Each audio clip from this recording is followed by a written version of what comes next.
Okay, welcome back in. I'm going to continue this 32 and 32, and this will be the last team that I look at until the Super Bowl is done. Last two teams reviewed for my 32 and 32. So now we're taking a look at the best team in the NFC side of things and the best team overall, the Detroit Lions. They would finish the season 15 and 2, their first 15-win season, I believe, in franchise history. So that's a huge stepping stone moving forward. Okay, so we'll take a look at the team schedule as per usual. So they started the season off winning against the Rams, losing to the Bucks.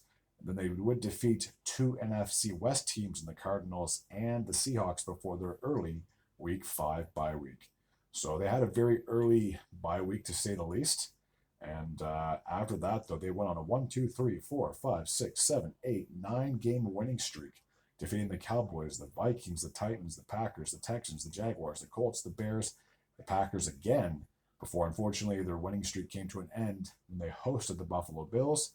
After that, though, they would go on a 3-game winning streak against the Bears, 49ers, and the Vikings to finish off their season, clinching the number 1 spot in the NFC. So because they finished first in the NFC, they would have a first-round bye, basically, in the wild card round. They would end up playing the Washington Commanders in their division round, and unfortunately, turnovers killed the Lions in that game. As you can see on the bottom of the screen, they would lose 45-31, so it really wasn't even that close. So a very disappointing ending to a season that had high hopes of this team possibly even going to a Super Bowl. So you can see the record there, 15 and 2 and 14 and 3 with the Vikings. They only finished 1 game ahead of the Vikings. Normally, if you have a 15-win season like the Chiefs normally do, you're way ahead. You're like 4 or 5 games up on teams. But no, Minnesota and Detroit went down to Week 18. And if it wasn't for that win at home, they could have easily went into Tampa Bay to take on the Buccaneers as the away team. So it's crazy to think. No surprise here when I look at their offense. They're in the top 10 and top 5 in a lot of categories. They would finish second in the league in passing yards with 4,474. They would finish second in receiving yards with 4,718. First in first downs with 136. Sixth in rushing yards, 2,488. And first in points. They had an amazing season on the offensive side of things. Defensive side, they were 23rd in sacks. They had 37. They were 7th in interceptions. They had 16. Forced fumbles, they had 13 on the year. And tackles, they finished with 616, which was 30th in the league. And special teams. So field goals, they were 23rd in the league. They made 26 of them. Their field goal percentage was 89.7, which was 8th in the league. So unfortunately, they would miss a few three-pointers. Extra points, they were first in the league with 64, and extra point percentage, they were 95.5. Unfortunately, they would miss a few PATs at that. Oops, not shot. Players. So Jared Goff, the main guy under center for Detroit, would finish the season with 4,629 passing yards, a 72.36 completion percentage, and a touchdown to interception ratio of 37-12. That's 3-1 in that category, I guess. Amon-Ra St. Brown would finish the season with 1,263 yards on 115 catches and 12 touchdowns. Jameson Williams would finish the season with 1,000 yards himself on 58 catches and 7 touchdowns. Jahmyr Gibbs, the running back, would finish the year with 1,412 yards ran on 250 attempts and 16 touchdowns. That's basically a touchdown a game for Gibbs. And David Montgomery had just of a strong season, fell short of 1,000 with 775 yards, 185 attempts, and 12 TDs. They were definitely a run-heavy offense as well. All right, on the defensive side of things, unfortunately, Aiden Hutchinson did go down early in the season and wasn't really able to come back. He would finish the year with 7.5 sacks, 12 tackles, and 1 forced fumble. Brian Branch, the safety, would finish with 79 tackles, 1 sack, 1 forced fumble, and 4 interceptions. Kirby Joseph, the free safety, would lead the team in interceptions with 9. He finished the season with 58 tackles and 12 pass deflections. Jake Bates, the kicker, was 26-29 in field goals, missing 3, finishing with an 89.66 field goal percentage.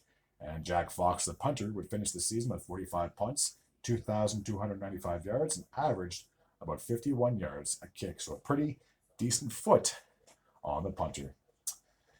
Cool. So to summarize the season, an extremely good year for Detroit. Was I surprised that they finished in the playoffs? No. Was I surprised they beat, was I surprised that they finished first in the NFC North?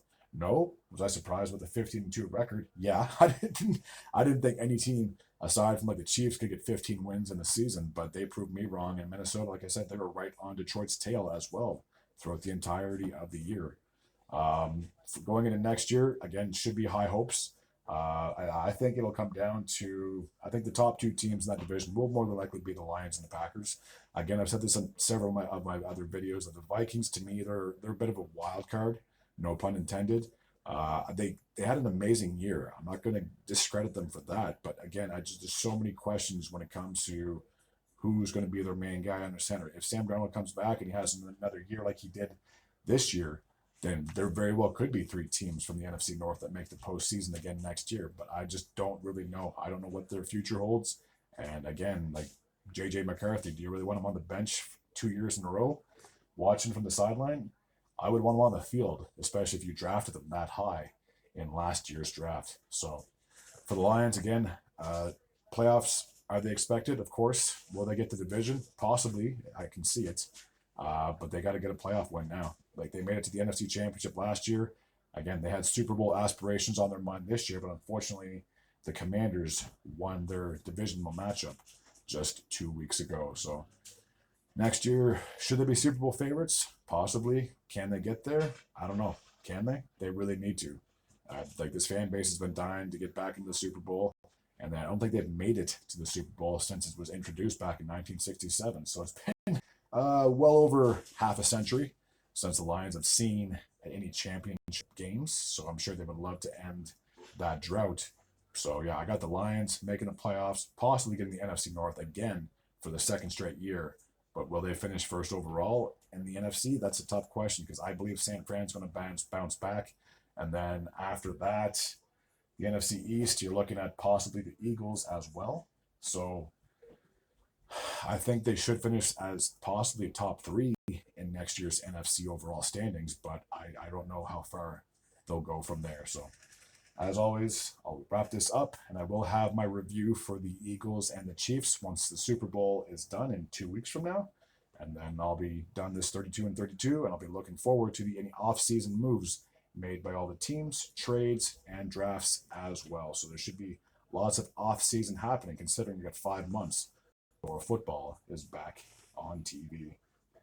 Alrighty, as always, if you're new to this channel and you like this type of content, feel free to hit the sub button. I'd be very grateful and very appreciative. I should correct myself. It's not more than 5 months. It's like 7 months until next season gets started. So it's a long off season to say the least. Alrighty, as always, if you like this type of content, feel free to hit the sub button. I'd be very grateful and very appreciative. Until next time, and as always, take care.